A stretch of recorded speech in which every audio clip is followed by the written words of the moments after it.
everybody! This is Rachel Duxler here again. I'm a certified holistic health coach at Redefining All Diets. Thank you so much, everybody, for watching the first part of my summit interview where I talked about how you can feed your mind, body, and soul with delicious foods, knowing that it's more than just a diet.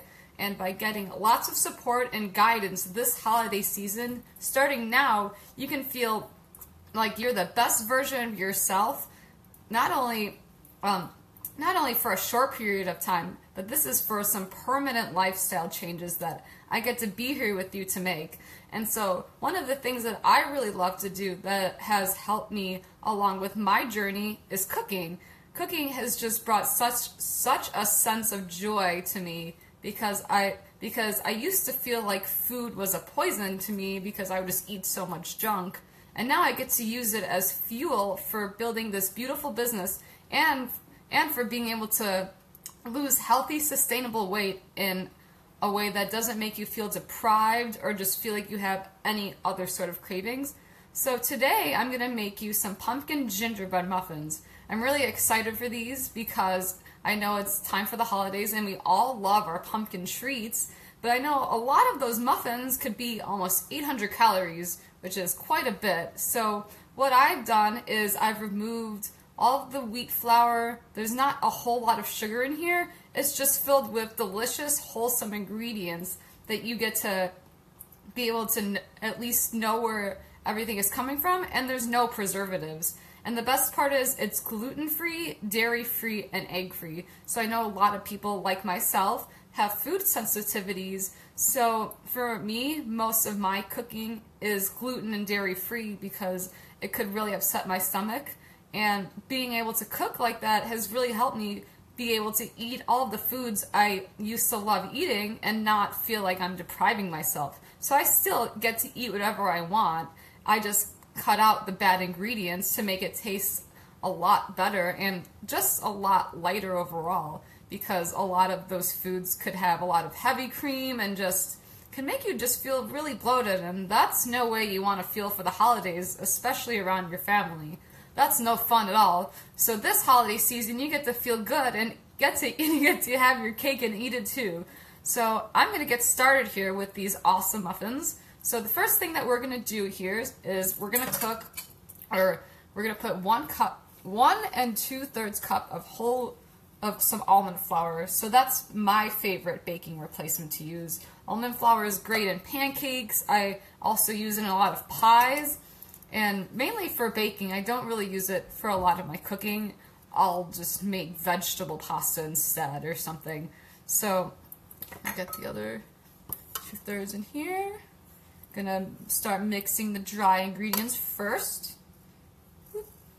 I just made these muffins for the first time yesterday just to make sure they taste good because I've never actually made muffins egg-free before, so I was a little bit nervous for how they turned out, but I got this recipe from another website, so I thought, let's just try it out. And honestly, that's how I found most of my recipes, is through different food blogs, and that's how I started my journey as being a cook, because it's just so easy to follow a recipe, and just taking a little bit of time to make it just really gave me the opportunity to feel creative about what I'm doing. And cooking is a great outlet for me to feel present and just get to serve other people and get to have other people try my delicious food. I'm not gonna lie, the batch I made last night is almost gone because I ate them or gave most of them away. But that's okay because I would love to share my food with as many people as I can.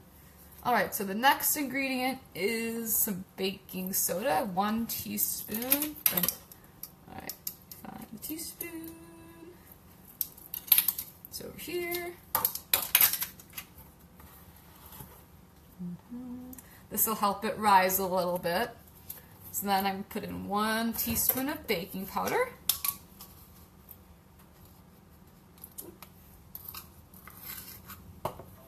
Then next, I'm going to put in a little bit of sea salt. There's not a whole lot of ingredients in here, which is the best part about that.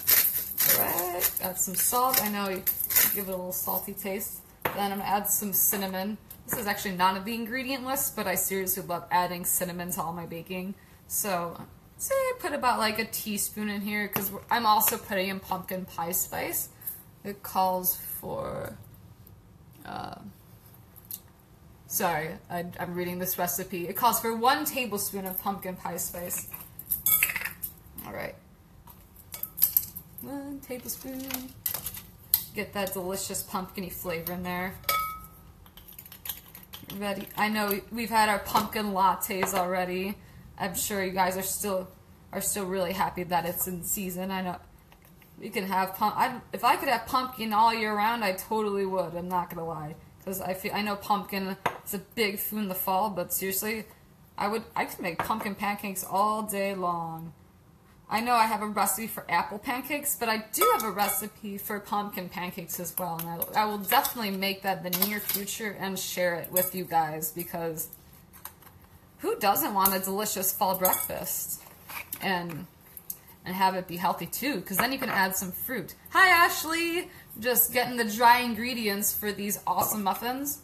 The next ingredient is some walnuts. If you have a nut allergy, you can omit these, but I really like adding nuts to my baking, so I'll probably add a lot more, honestly. So I'm going to add like 2 or 3 nice big handfuls, because honestly that's like the best part. It gives it the crunch, or else it's just kind of like a mushy muffin, honestly. You can omit this, but I do not recommend it unless you have a nut allergy. So the next ingredient is 1 tablespoon of chia seeds. So, these are great for fiber. They have a lot of good healthy fats in them as well. So I'm going to put that aside. And then the last dry ingredient is 1/2 cup of sugar. So the recipe calls for brown sugar, but I honestly like to use turbinado sugar. I'll have it right here. This is, you can get that from like Jewel or anything. Yeah, you can find it anywhere. It's just like a slightly healthier version of sugar, because it has some molasses in it, so it's not as sweet as cane sugar or regular brown sugar, which is a little bit more processed. So these are like more fine grain, or more like sugar crystal granules instead of the finer, like more refined ones. So I'm gonna pour this in here. Alright, so that's it for the dry ingredients. Next, I'll mix them around with a whisk. I'll put the camera down so you can see what it looks like.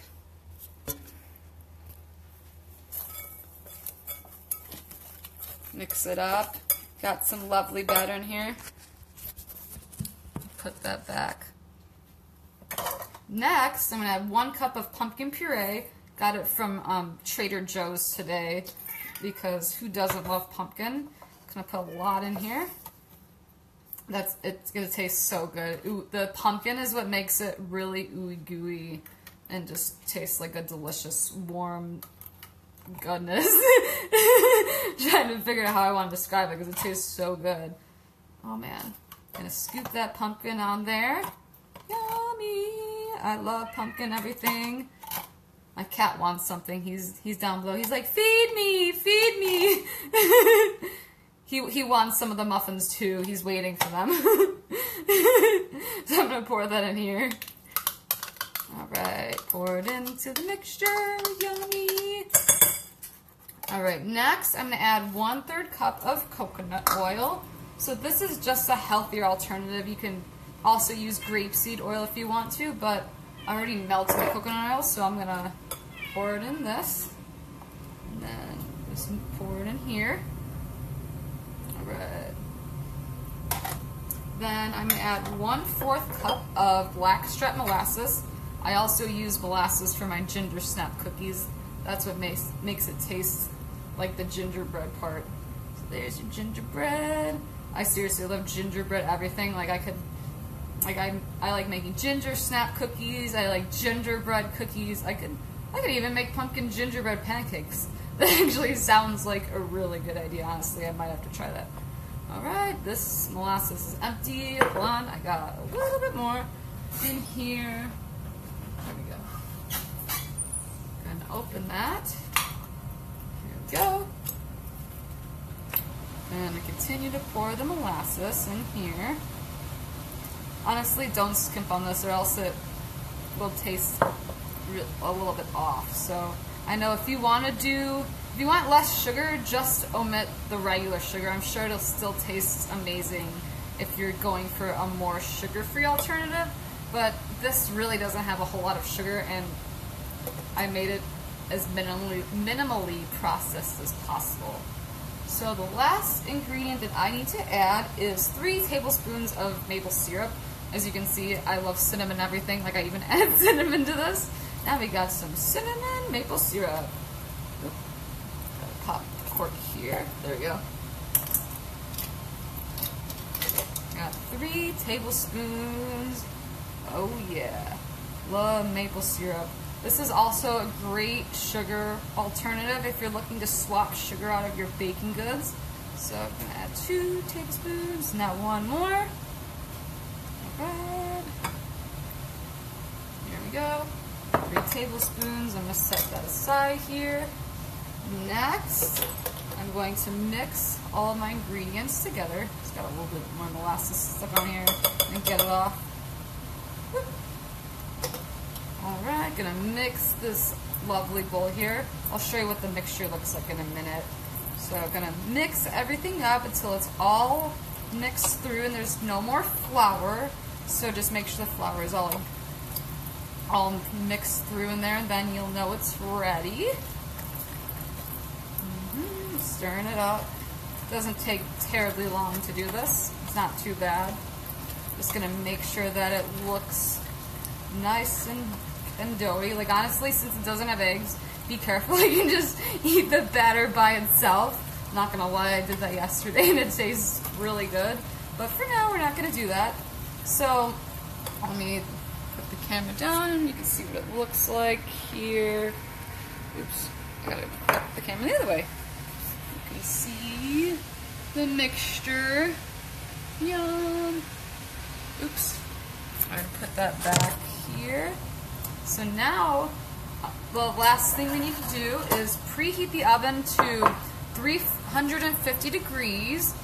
Sorry, just adjusting the camera again. And then, after this video, I will scoop all of them into 12 muffin tins. So I have my muffin tins here already lined. So that'll save you a lot of mess from cleaning up all of the muffins and cooking spray, so then they won't stick to the pan. You'll have them nice and you'll have them attached when they're all done, so they won't break.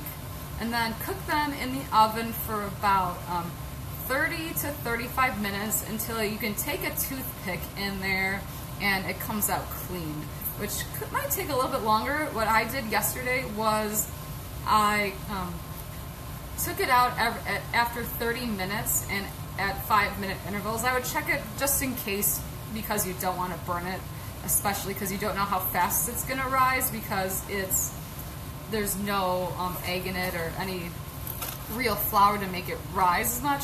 So when it comes out, oops, my phone's falling again on the stand, sorry. So once you take it out of the oven, I have some from yesterday. They look like this. And then you can top it with walnuts. They're so good. I love muffins. I can't wait to eat them. So I will post some pictures of what they look like online. This is what they'll come out looking like. They'll pretty much fill the entire, they'll rise up to the top of the cupcake liner. Once they're done, usually you can fill all 12 just below the line, so they'll rise a little bit, obviously not as much as regular muffins, but the taste is still there. But yeah, that's my cooking demo. Thank you so much for watching. I really hope you try these muffins and enjoy them just as much as I do, because they are absolutely delicious. And stay tuned for many other holiday cooking demos that I'll be doing this holiday season. I hope you have a good evening, everybody. Bye-bye.